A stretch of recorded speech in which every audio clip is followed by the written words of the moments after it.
dead heat. Let's get out and work together and get this done. We will make America great again. 6 months to Election Day. Our new poll shows a tight race for the White House. Wow! Guy sounds like a monster truck rally announcer. That's John Carl. And they cannot believe that this race is so tight, despite all their efforts, right? I mean, they locked up Donald Trump. They put him in jail. He's on criminal trial right now. And the poll they're talking about, he's doing excellent. He is beating Joe Biden.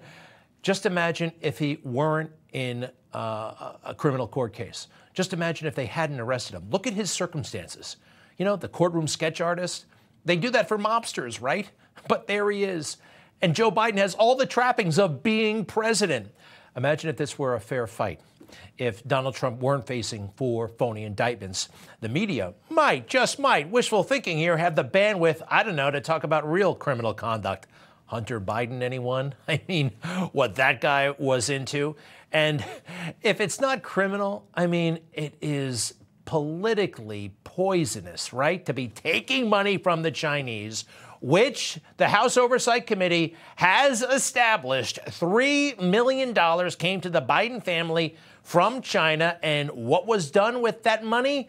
Well, it went through a bunch of shell companies, and then they divvied it up. I mean, even Hunter's girlfriend, Haley, you know, Beau's widow, got some of the money.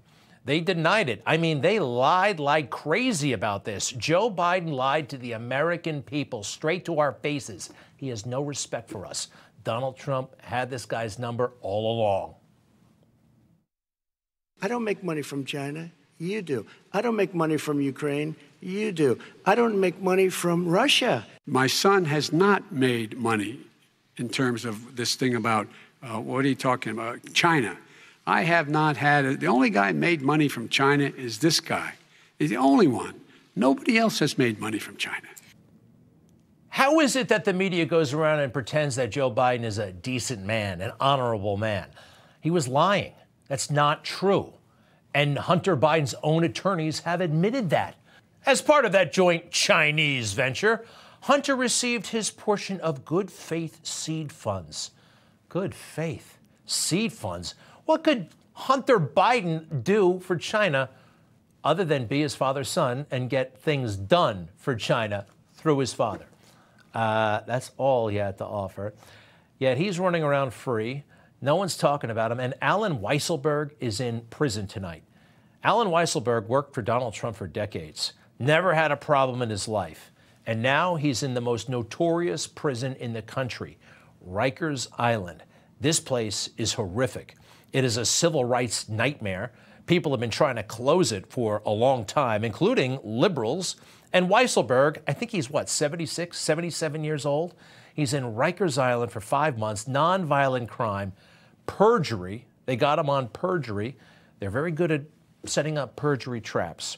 This just kind of breaks my heart. And it's his second stint in Rikers. Donald Trump's longtime accountant. And not for an accounting fraud or taking money or doing a Ponzi scheme, for not giving the prosecutors answers they wanted. And Rikers is a really bad place. I hope he makes it out alive, seriously. No human being is safe on Rikers Island, and it should be closed. I'm glad that everyone is fighting so hard so that we can close this horrific place that's been bad for the correction officers, for people who have been detained there, for families, for the entire judicial system of the city of New York. I don't have all the answers, but I know closing Rikers is definitely one of them. All right. I got to take AOC's word for it. I've been to Rikers. I wasn't arrested. I just have been there, and it's not a nice place. All right, so Alan Weisselberg is in jail. Donald Trump is on trial. The media obsessed with all of it, and we have an open border. We have essentially an open border. We are still living with the legacy of our defeat in Afghanistan. 20 years, blood, sweat, treasure, all of it, right? The lives lost, and we lost. And that's on Joe Biden. How about the anarchy that pervades our streets? How about the taunting that Joe Biden allowed of federal judges? You see everything here? It's against the law They're hitting Donald Trump with contempt charges for stuff he puts on Truth Social, yet they let a mob terrify Kavanaugh's family. They just allowed it, even though it's against the law. Big tech trying to control our lives, control the way we think, preying upon our children. Yet, some check that Donald Trump wrote 7 years ago is the most important story in the country. It's amazing. He's still doing great in the polls, though, and Donald Trump is having a good time.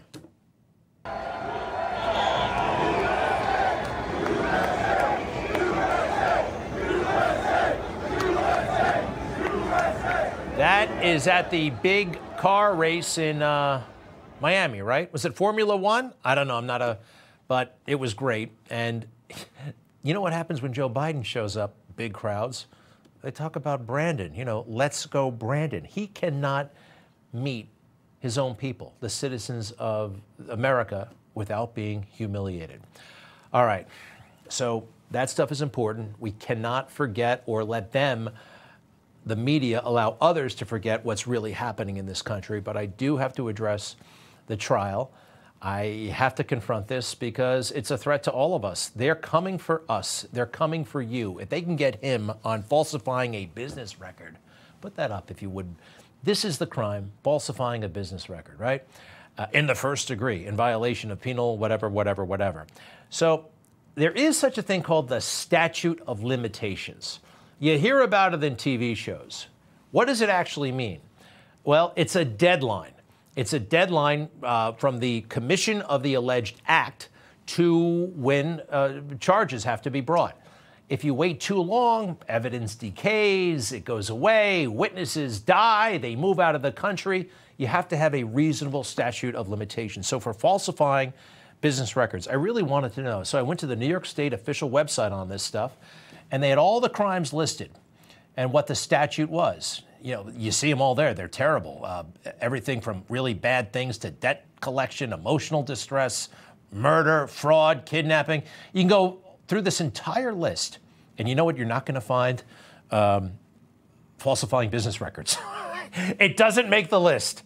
So you actually have to go do a little bit more research and find out that it's a general crime, and they make it a Class E felony. So what is the statute of limitations for that? It is 5 years. 5 years. So now I want to show you something, please. This is that Ed McMahon-style check that we had blown up. These are the checks in question. There are about 11, actually 24 of them. Most of them were written. Take a look. Can you see there? That is 2017. 9/12/2017. That is 7 years ago. The charges were brought, as you remember, last year. They missed the statute of limitations. And also, one more thing about this check. Notice anything? It is a personal check. This doesn't say Trump Organization on it, all right? Donald Trump, that's his home address, everybody. This is a personal check written to a personal lawyer. It's not a business record. They have a definition for business record. This doesn't meet it. And Michael Cohen was not an official attorney for the Trump Organization. He was a personal attorney. I have it right here. All the way back just before Inauguration Day 2017, Michael Cohen has been named to serve as personal attorney to Trump while he serves as president, Cohen said. Next, please. Cohen said he will defend Trump in a personal capacity, and his role will place him outside both the Trump Organization and the White House counsel's office, okay? Cohen said he will resign from the Trump Organization and vacate his Trump Tower office. And why will he do that? Cohen said he left the company to avoid a perceived conflict.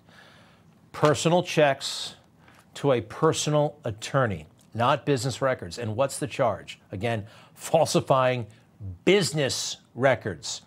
If you pay your own attorney from your own account as an individual, that's not a business record. The Trump attorneys brought this up before the trial, and the judge was like, oh, no, citing this case, that case, 30 pages of gibberish, right? And I think they make it complicated on purpose, but it's wrong. All of this is wrong. So I've been reading the transcripts, as you know. Everybody else on TV, they just whip out what somebody tweeted, and you got to know the whole thing. And I do know this, that Hope Hicks, Nice person, I'm sure. Very gorgeous. And that's why the media were so obsessed with her on Friday. I mean, this is part of it. It's how she looks. Friday's proceedings wrapped up with a day of dramatic testimony from one of his top and most trusted former aides, Hope Hicks. This was a slam dunk for the prosecution. I think Hope Hicks made a compelling case. Hope Hicks, one of Trump's former closest advisors, took the stand in the New York hush money trial. I'm really nervous, she revealed to the court as she began her testimony. Hicks was the star blockbuster witness.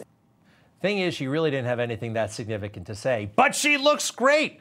This is what lawyers talk about. This is what prosecutors think, optics and what they want, the sympathy, whatever. So what did they ask her about? They asked her about Access Hollywood in some debate that happened in 2016. Remember the town hall debate where Donald Trump creamed Hillary Clinton and Anderson Cooper and Martha Raddatz and Hillary Clinton were like a team against Trump, yet Trump won anyway? And they kept bringing up the Access Hollywood tape, right? Well, that's what they wanted to know about from Hope Hicks. You ready? Let's go to the transcript.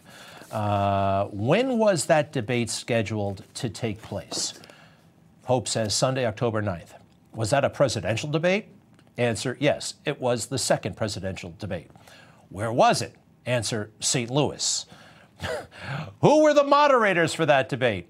Anderson Cooper and Martha Raddatz. Did you travel with Mr. Trump to the debate? Yes. Were you You see what I mean? Keep going. It's all nonsense. It's stuff you can find out on the internet, pal. Did the Access Hollywood come up during the debate? It did, yes. Did the moderators ask Mr. Trump about it? They did. All right, these prosecutors, they can watch the debate if they want. Why are they doing this? And why do the media pretend that this is significant? It's not. We all know about the Access Hollywood. We got over it a long time ago. It goes on like this. Did you have an understanding from those questions whether the Access Hollywood tape was a significant campaign issue? I'm sorry, I don't understand what you're asking. All right, I like that. Next, please. How early in the debate discussion did Access Hollywood tape come up? I believe it was one of the first questions of the debate. Okay, again, falsification of records, anybody? Has nothing to do with. Keep going. And when he was asked at the debate about the Access Hollywood tape, how did Mr. Trump respond? He said that, it was reiterated that it was locker room talk, just talk, words, not actions. And then shortly after the Access Hollywood tape was published, and without elaborating or giving any details, did you become aware of reports regarding Mr. Trump's behavior with other women? All right. Now, I know what they're trying to do. And I'll tell you right after you see this report. This is October of 2016, and women were coming out of the woodwork with all kinds of stories. Donald Trump said his lewd comments about women were just locker room talk and that he never did what he said. Well, now several women have come forward saying that he is lying. They allege he made unwanted sexual advances on them. Donald Trump fighting back against new assault allegations. Multiple women have come forward to the New York Times and other publications in the last 48 hours claiming he touched and kissed them inappropriately years ago. Donald Trump has bragged about serial sexual assault and now been accused by 12 different women on the record. All these accusations about Donald Trump sexually assaulting women, and there was just a 12th woman that came forward last week. It was like an octopus. It was like he had 6 arms. He was all over the place. That woman was particularly not credible. All right, so yes, we remember that tape helps from October of 2016. Some folks came forward and they made these allegations. Now, here's what the prosecution thinks. That if only one of those women had been Stormy Daniels, everything would have changed. That if the voters knew about Stormy Daniels, I don't think that would have changed much of anything, do you? One more person in the mix who alleges, oh, by the way, a consensual sexual encounter. You see, the prosecution, their case is based on their political assumptions, and they're banking on the jury not understanding politics or being led by the prosecution for their theories. They're political theories. They're not valid.